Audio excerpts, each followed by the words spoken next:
Hello and welcome to Sydney, Australia. Today we're on board the destroyer HMAS Vampire.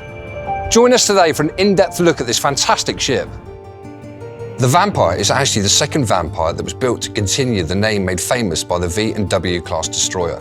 The first Vampire and her sister ships form the famous Scrap Iron Flotilla, so named by the Germans in reference to their age and condition. The second Vampire was commissioned to the Royal Australian Navy on the 23rd of June 1959 and remained in service until 1986. Her crew nicknamed her the Bat after a flying vampire bat insignia perched on the aft funnel on the ship. Underneath the insignia is the Latin motto Odimeus, which translates as "Let us be daring," a great pun considering the ship being daring class.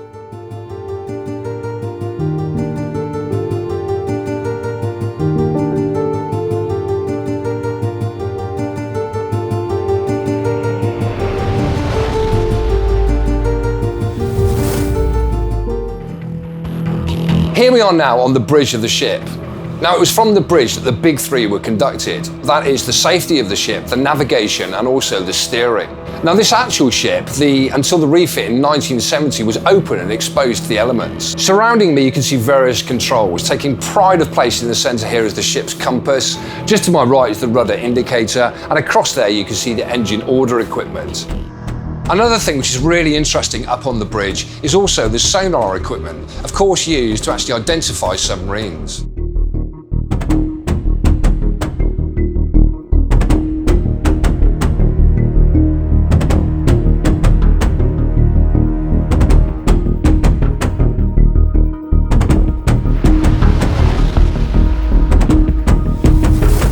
The wheelhouse, where the actual steering of the ship is carried out, with orders coming from the bridge above.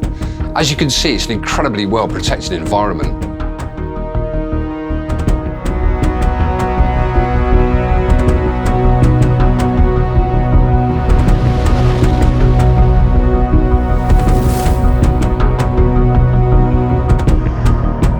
We're here now at the nerve centre of the ship, the operations room. It was here during battle stations that the captain would control and command the ship. Some 22 personnel were present in this room, including weapons and systems officers and radar specialists, all with one clear aim in life: to collate and gather tactical information and react to any possible threat. The room is absolutely full of equipment, but some of the key things to point out. And just to the left of me is the radar for reacting to any aerial threat. Across to my right-hand side, we can see the submarine plotter, and directly above that, the mortar controls to react to any possible submarine threat. Directly across from me, we've also got the surface plotter.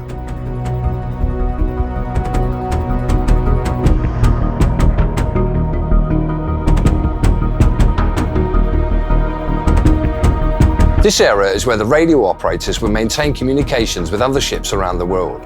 Also, one of the other important tasks they had, certainly from a morale point of view, was to receive telegrams for the sailors.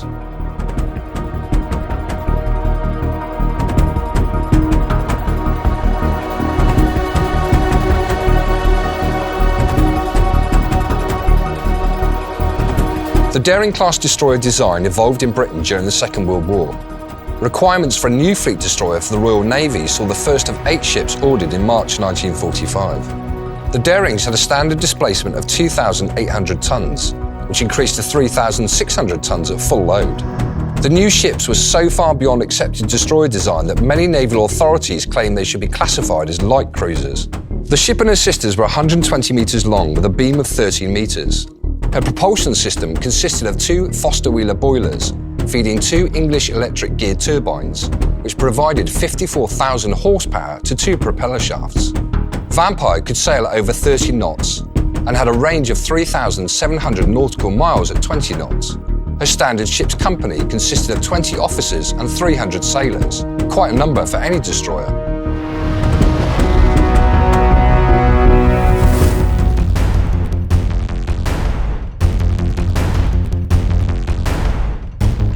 We're very lucky now to be joined by Len. Len, thanks ever so much for talking to us. Now, you served on HMAS Vampire. I did. For how long? Some years. And your role on the ship was? I was a gunnery man. Fantastic. So you're very apt then. We're obviously in the gun bay. Yeah. Can you tell us a little bit about the gun bay, please, Len? The gun bay, well, it's very important part of the whole system, because this is the transfer point for the ordnance from the fixed structure of the ship to the moving structure of the turret. Because the turret above is all attached to this, so when this rotates, when the turret rotates, all this rotates with it. So you're getting the ordnance from the ship into the turret, all hand moved, until you're ready to load the guns. And then you've got these hoists here.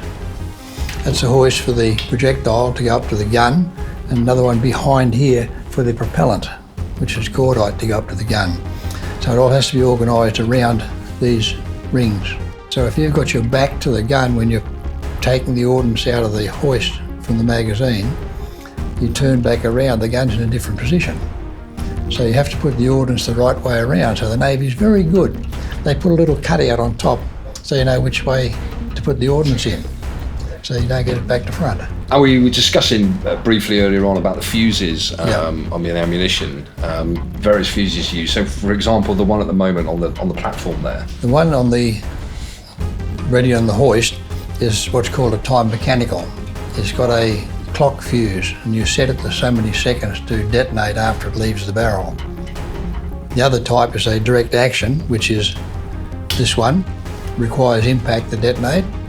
And the third one, which we can't display because the Navy wouldn't give us any, that's a proximity fuse. It detonates 20 feet in front of a target.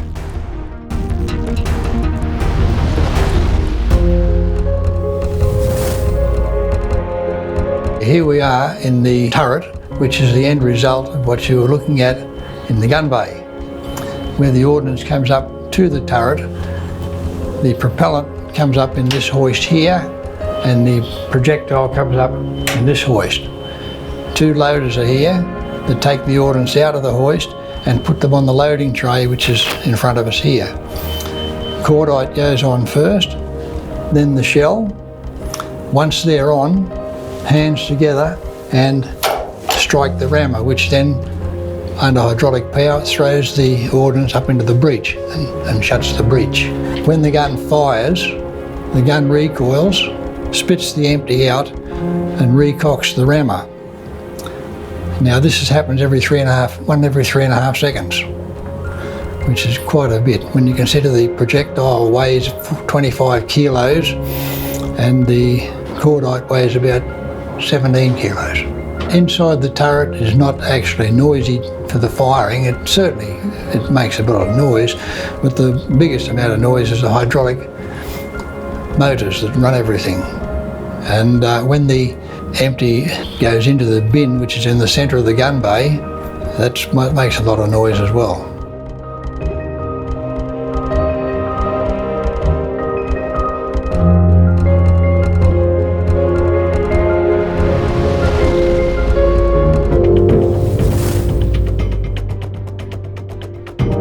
This is the captain's day cabin, and as you can see, it's full of home comforts, something which the majority of the crew didn't have.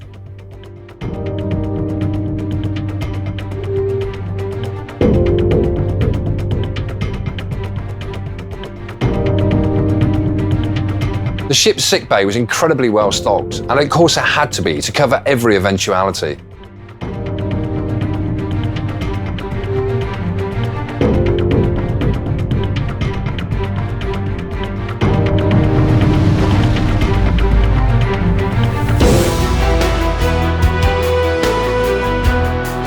As well as those 4.5-inch guns, Vampire also had other weaponry on board.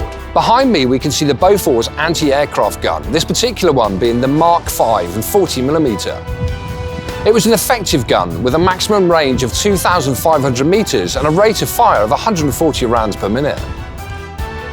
HMAS Vampire served in the Royal Australian Navy from 1959 to 1986. Despite her armament, Vampire had a peaceful career and was not involved in any combat. She was involved in the Southeast Asian Treaty Organisation exercises held off Singapore during the Indonesian confrontation with Malaysia in 1965 and offered gun support whilst escorting troops to Vietnam in the 1960s. In June 1970, she sailed into Williamstown Dockyard in Victoria to undergo an extended refit as part of being paid off for her half-life modernisation. She received new gun turrets and fire control systems, new aircraft warning and navigation radar, plus replacement of a major portion of her superstructure, including a closed bridge. Her old funnels were replaced with new ones. The Pentar torpedo mount was removed and a new radar suite was installed to stay relevant to changing times. HMAS Vampire was decommissioned on the 13th of August 1987. After serving 27 years in the Royal Australian Navy and clocking up in the region of 808,000 nautical miles. In 1997, she was gifted to the Australian National Maritime Museum to be preserved as a museum ship.